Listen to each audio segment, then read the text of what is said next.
Are you ready?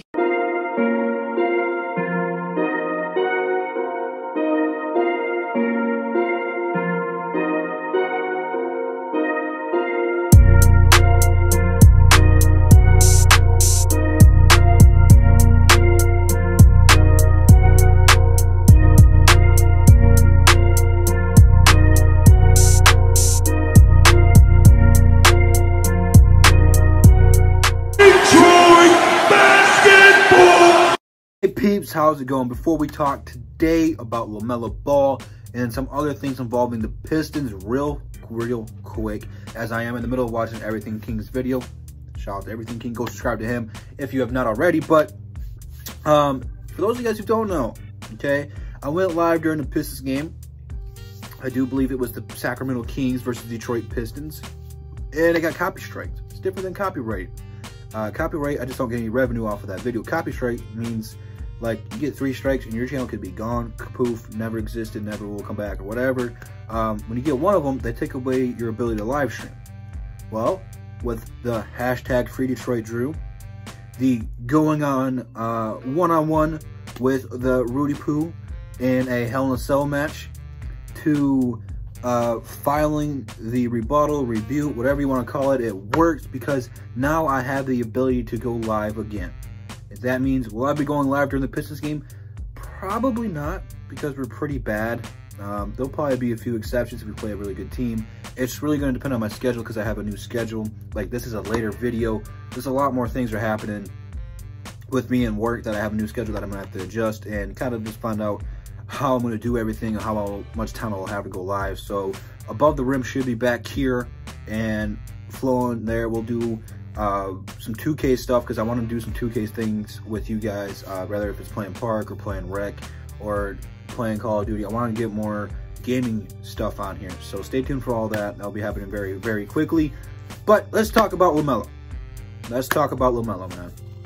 Lamelo is probably the person I'm the most familiar with in this draft. Doesn't mean he's the best fit or the best player, but I've been watching this guy since I've heard LeVar talk about Lonzo and LiAngelo. I'm like, well, who is the other one?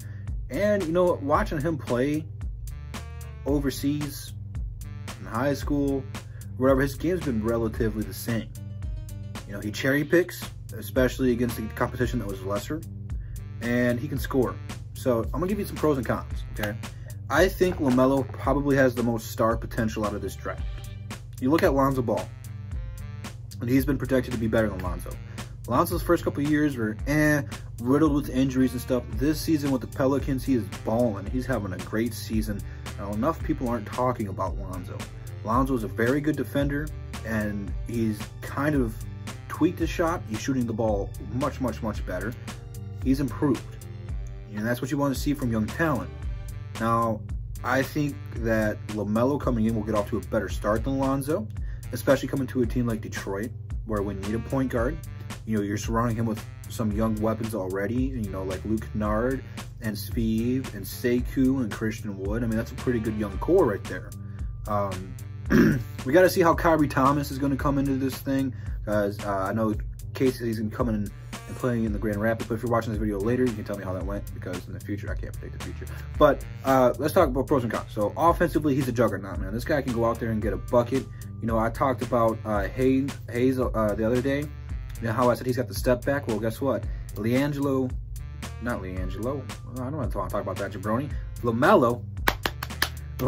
does have that step back. He does have Curry and Trae Young range. He can pull up a shot literally anywhere and drain it. And for being such a small body, he's relatively good at the rim. He's got a good floater. You know, he's got some good dribble moves. So offensively, he's a very good scorer. You can get a shot off anywhere on the court. He's an underrated passer. Not a whole lot of people talk about his passing, but this guy can get the ball where it needs to be, just like that. I mean, and pretty good. Some of the negative things about him is, you know, is his body. It's not an NBA body. It's going to have to get more weight, more muscle over time. You know, I'm not saying he's going to come out there and look like the Incredible Hulk or anything like that, but I mean, he can't really be a toothpick and have to guard people like Kyrie and Westbrook and Kemba and stuff like that. So But the good thing about it is he is pretty tall for being a point guard. So that's kind of like counterindicative. I don't know. I'm very anxious to see, even if he doesn't go to Detroit, how his body is going to transform over time. And it really happens with the rookies. You know, a couple years, they know what they have to do to get ready. So I don't think that's really a huge issue. But probably the biggest one is his defense. I think he is going to struggle defensively against some of these bigger name point guards because he hasn't really played against competition like it, you know. I'll be very curious to see how he performs against a Curry, a Trae Young, a Kyrie. I'm trying to think of people in the East because I think Kemba, you know, just like some of the most elite guards, you know, Damian Lillard. You know, I can go on and on. You guys get the point, you know.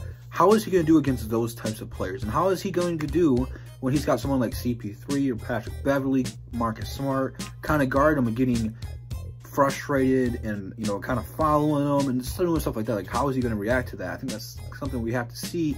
And then another one, I think he gets kind of cocky. And, you know, rather if it's trying to do a fancy play, an alley-oop, behind the back pass, or just pulling up at someone's face, I do think he gets kind of cocky like that and doesn't really use the best shot available or do the best play available.